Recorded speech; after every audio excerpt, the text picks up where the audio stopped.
framing Zuma si otak miring ini, saudara-saudara, seolah-olah nggak bisa dijawab oleh orang Kristen. Padahal menganggap Zuma sudah miring. Miring sekali, karena apa yang diajarkan Alkitab diplesetkan oleh Zuma. Misalnya dia mengatakan bahwa Yesus mengajarkan poligami. Tidak tahu, Bang.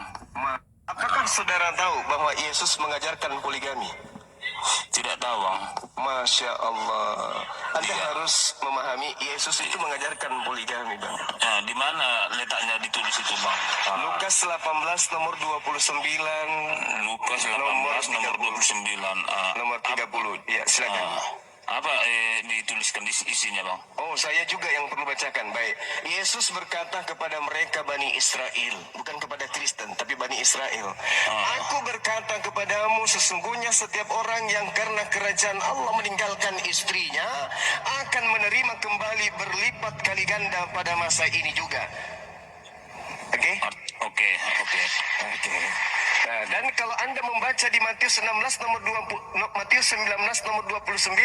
Yesus menjanjikan 100 istri untuk pengikutnya nanti di surga. Wow. Rupanya nanti saya bisa juga punya istri sampai 100 di surga gitu ya, Bang.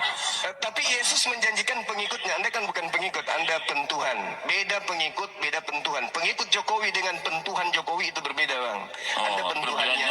Di mana, Bang? Coba jelaskan dulu perbedaannya supaya saya paham, Bang. Oke, baik. Di dalam pengajaran Yesus di Yohanes 10 nomor 27, Yesus mengatakan, aku mengenal muridku, muridku mengenal aku, mereka mendengarkan aku dan mengikuti aku. Ketika aku bersunat, muridku bersunat. Ketika aku sabat, muridku bersabat. Ketika aku menyembah kepada yang esensi yang satu di surga, maka pengikutku juga menyembah hakikat yang satu di surga. Tidak pernah ada Yesus mengajarkan poligami. Hanya Nabi mulah yang memerintahkan atas nama Allah berpoligami itu, wankihul ayyama minkum mathna wa thulatha wa ruba'. 2, 3, 4. Tetapi Nabi lebih biadab karena dia meniduri 30 wanita, dikawini 23, hanya 11 yang dapat kamar. Antara kitab suci, perintah Allah dengan apa yang dipraktekkan Muhammad beda. Muhammad tidak bermoral sama sekali karena menentang ajarannya sendiri, kitab sucinya sendiri. Oke. Untuk membuktikan bahwa Yesus tidak pernah mengajarkan poligami, dalam Markus 9 ayat 6, sebab pada awal dunia Allah menjadikan mereka laki-laki dan perempuan, sebab itu laki-laki akan meninggalkan ayah dan ibunya dan bersatu dengan istrinya, sehingga keduanya akan menjadi satu daging. Demikian pula mereka bukan lagi dua, melainkan satu.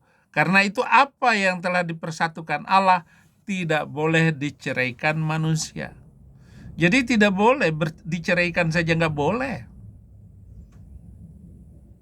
Laki-laki untuk istrinya dan istri untuk laki-laki. Saya nggak tahu apakah kamu sudah kawin lagi setelah istrimu meninggal, Zuma. Saya nggak tahu. Tetapi kamu selalu memframing kitab suci kami orang Kristen dengan nada-nada aneh seperti itu dan membuat kalimat-kalimat seolah-olah tidak mau, tidak bisa, ataupun malu dijawab oleh orang Kristen. Udah lain cerita sekarang, saya bisa menjawabnya. Di ayat 10, ketika mereka sudah di rumah, murid-murid itu bertanya pula kepada Yesus tentang hal itu. Lalu katanya kepada mereka, barang siapa yang menceraikan istrinya, lalu kawin dengan perempuan lain, ia hidup dalam perzinahan terhadap istrinya itu. Dan jika si istri menceraikan suaminya dan kawin dengan laki-laki lain, ia berbuat zina. Jadi Muhammad itu, dia telah melakukan perzinahan-perzinahan menurut ajaran Yesus. Kenapa? Satu hari aja dia 2 kali pengantin?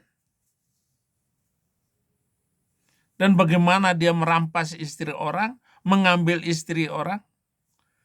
Bagaimana menjadikan menantu jadi istri? Karena keinginan gombal-gambulnya itu. Gimana? Ya. Oke. Kita lanjutkan. Ketika aku mengatakan dalam Matius 10 nomor 5 nomor 6, Yesus berpesan kepada ke-12 muridnya agar jangan ke bangsa lain, tetapi ke bangsa Israel saja. Maka pengikutnya Yesus tidak akan ke bangsa lain. Sedangkan Kristen ini adalah bukan Yahudi. Kristen ini bukan Yahudi, bukan Bani Israel. Kristen ini adalah agama yang didirikan oleh Paulus di luar Yahudi. Kisah Para Rasul 24 nomor 5. Paulus ini adalah sekte dari agama Kristen. Sedangkan Yesus mengatakan dalam Matius 23 nomor 15, celakalah engkau wahai ahli Taurat, celakalah engkau wahai orang Farisi, celakalah engkau wahai orang munafik, engkau menjelajahi daratan, engkau menyeberangi lautan, mentobatkan orang di luar Yahudi masuk ke agamamu menjadi orang neraka dan 2 kali lebih jahat daripada engkau sendiri. Satu-satunya agama yang didirikan oleh orang Farisi Paulus hanya agama Kristen.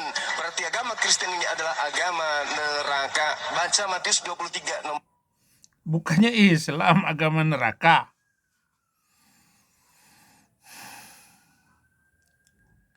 Sejahat-jahatnya orang Kristen, tidak sejahat apa yang dilakukan oleh kalian, oleh Muslim. Jadi kalau kamu framing seperti itu, terima kasih Zuma. Betapa kamu pengetahuan dan pengertianmu tentang kekristenan, tentang hubungan kami orang Kristen dengan Yesus Kristus, kamu juga nggak tahu. Kamu hanya framing di luar pelajaran kekristenan, di luar doktrin kekristenan, di luar yang diajarkan oleh gereja-gereja. Aneh. Lihat dong perkembangan agamamu itu. Luar nalar, luar binasa. Kamu mengatakan agama Kristen itu jahat. Agama kamu itu lebih parah. Sejarah membuktikannya. Perjalanan sejarah Islam itu membuktikan semuanya itu. Bagaimana agama itu ditolak dari satu pulau ke pulau yang lain, dari negara satu ke negara yang lain, benua satu ke benua yang lain. Lihat babak belurnya Islam itu. Ya, Zuma.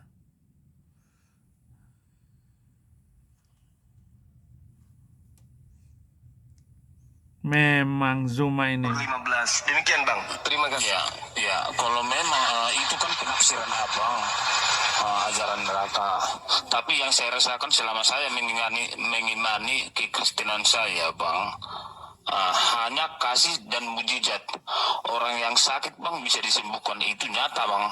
Mujizat. Mustahil itu, Bang.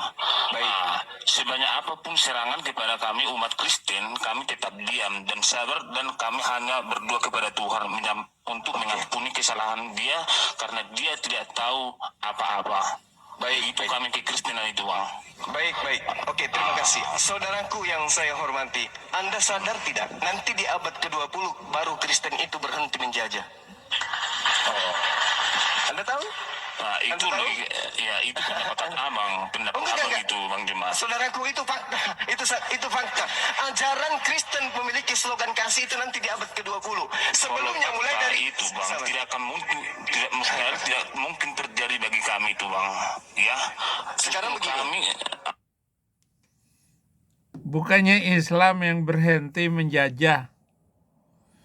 Bagaimana menghancurkan bangsa-bangsa itu, dari Mekah sampai ke Palestina itu 1,5 juta nyawa manusia putus. Islam masuk ke tanah Balkan, 1,5 juta manusia juga habis.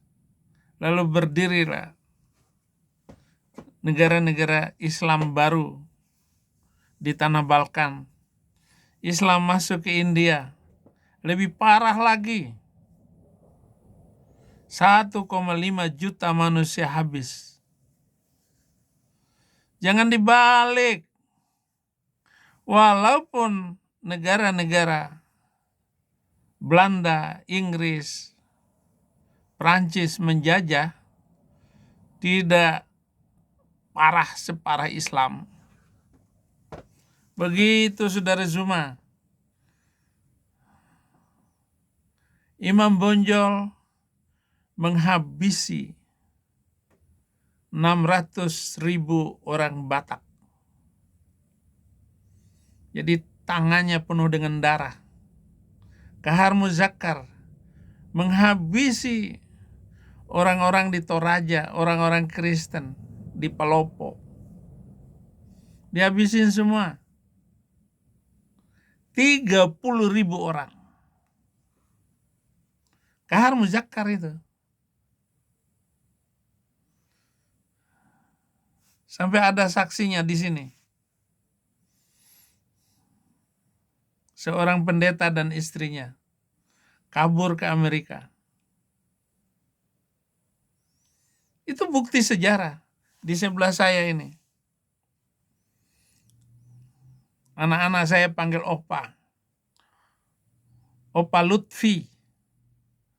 2 kali dia diislamkan.